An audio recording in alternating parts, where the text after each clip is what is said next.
Bom, gente, na aula anterior, então, a gente compreendeu bastante que regular emoções não significa necessariamente eliminá-las, mas sim conseguir desenvolver maior capacidade de reconhecer aquilo que sentimos e escolher como responder.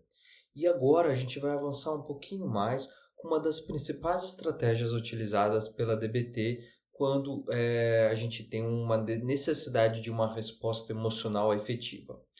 A ideia é que o princípio fundamental é que nem toda emoção precisa ser de fato modificada ou tomar um processo mais atento de regulação emocional. O medo, por exemplo, diante de um perigo iminente, pode sim cumprir uma função importante e ele não deve necessariamente ser regulado, ele precisa existir naquele momento, aquele medo. E uma tristeza também quando a gente precisa de fato ter processos de reavaliação da nossa situação e do nosso contexto. A intervenção, na verdade, ela se torna necessária quando a gente entende que aquela emoção não corresponde aos fatos, e que aquela intensidade está desproporcional em termos do que pode ser algo alinhado com os objetivos da vida do sujeito, com os valores propostos durante a terapia. Então, por isso, antes de a gente ficar tentando já ativar esses processos de regulação emocional em relação a que sentimento está existindo, a DBT propõe compreender primeiramente a relação contextual dos acontecimentos, das nossas interpretações, para que assim a gente consiga experimentar a emoção e analisar quais seriam as melhores ações frente àquele contexto. E uma das principais habilidades utilizadas nesse processo é justamente a verificação dos fatos, conhecido como check the facts, né? Quando estamos emocionalmente ativados, interpretações, acontecimentos objetivos podem se misturar rapidamente. Então, imagine que uma pessoa importante permaneça algumas horas sem responder uma mensagem. O fato observável é apenas que ainda não houve uma resposta, mas podem sim surgir pensamentos como, por exemplo, ele está me ignorando, ele está com raiva de mim, não sou importante para ele. Isso tudo representam interpretações possíveis, mas não são fatos estabelecidos. Então, verificar os fatos significa justamente separar observações de suposições, procurar informações que sejam de fato relevantes, né?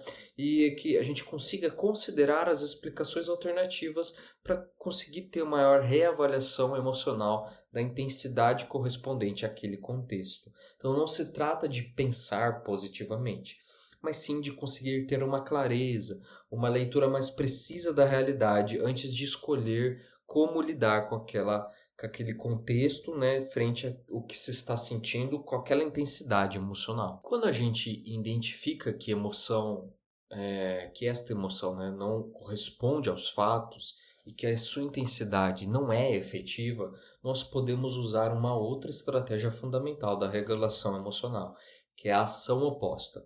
As emoções, elas produzem essas tendências comportamentais. Por exemplo, o medo, ele favorece para a fuga, a vergonha pode produzir ocultações, né? A tristeza pode favorecer para o distanciamento, o isolamento, e a raiva pode estimular a ação para o confronto. Mas em algumas situações, seguir repetidamente esses impulsos ligados às emoções apenas mantém e intensifica a própria emoção. Então, a ação oposta consiste justamente em reconhecer a tendência daquela ação, do impulso que leva àquela emoção, né? Quando ela não é justificada e funcional, e assim se comportar deliberadamente com uma direção contrária àquela que a emoção está sugerindo, né? Então, diante de um medo injustificado, podemos nos aproximar gradualmente de uma situação segura. Diante de uma vergonha injustificada, né, disfuncional, podemos permanecer presentes em vez de nos esconder. E para produzir esse efeito, né, dessa ação oposta, a estratégia precisa envolver não apenas intenção, mas também comportamento, precisa de postura corporal, precisa de expressão, precisa de consciência.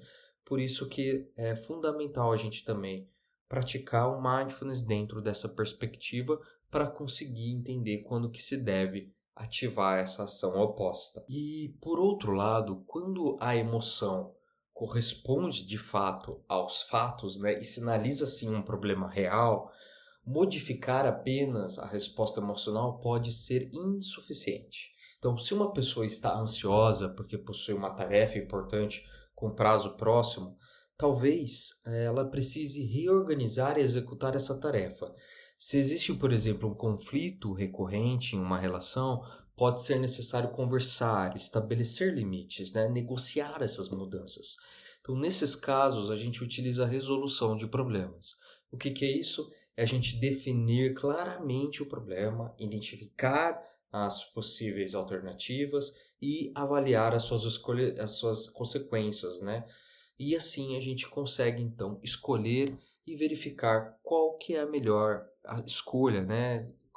A gente consegue decidir qual que é o melhor caminho, qual que é a melhor direção a se tomar frente àquele contexto. Então, dessa forma, a DBT estabelece uma lógica funcional para a escolha das habilidades e por isso que também vem de uma perspectiva de um contextualismo funcional, a DBT. Então, primeiro a gente verifica os fatos, então a gente avalia se precisamos modificar a emoção, então a gente busca essa solução dos problemas, se necessário, tolerar aquele mal-estar e assim tomar e redirecionar a vida de acordo com os nossos objetivos e os nossos valores estabelecidos. Bom, gente, então para a gente finalizar essa aula das estratégias de regulação emocional, a regulação emocional ela também precisa acontecer antes que as emoções alcancem essas grandes intensidades que acabam gerando mais sofrimento. Por isso, uma dimensão importante da DBT justamente consiste em a gente conseguir reduzir as vulnerabilidades que tornam o organismo mais suscetível a essa intensidade da desregulação emocional. Então, sono insuficiente pode produzir isso, alimentação irregular pode produzir isso, problemas de saúde não manejados pode, uso problemático de substâncias, cannabis, álcool e outras drogas, sedentarismo, falta de atividades físicas, né? Estresse acumulado devido a trabalho. Então, paralelamente a isso, é tudo muito importante a gente construir uma rede de experiências positivas, desenvolver essas habilidades e realizar atividades que de fato vão produzir uma sensação de domínio, de manejo, né, de cultivo, que vão alimentando esses recursos importantes para uma vida emocional mais regulada, mais estável, né, mais saudável. Então, regular as emoções nessa direção envolve justamente tanto responder de uma maneira mais efetiva àquilo que sentimos agora, quanto também conseguir construir condições, né, causas e condições que reduzam essas vulnerabilidades às crises futuras, justamente pensando naquela vulnerabilidade ligada às nossas condições biológicas e aos contextos emocionais de ambientes invalidantes. Então, a partir disso, então, a gente consegue agora avançar para a nossa próxima aula e a gente vai agora avançar para uma nova habilidade. E a gente vai entender como que agora o mindfulness, a tolerância ao mal-estar e a regulação emocional estão intimamente relacionadas com as relações interpessoais, o nosso último módulo de habilidades aqui da DBT, para a gente finalmente finalizar o nosso curso.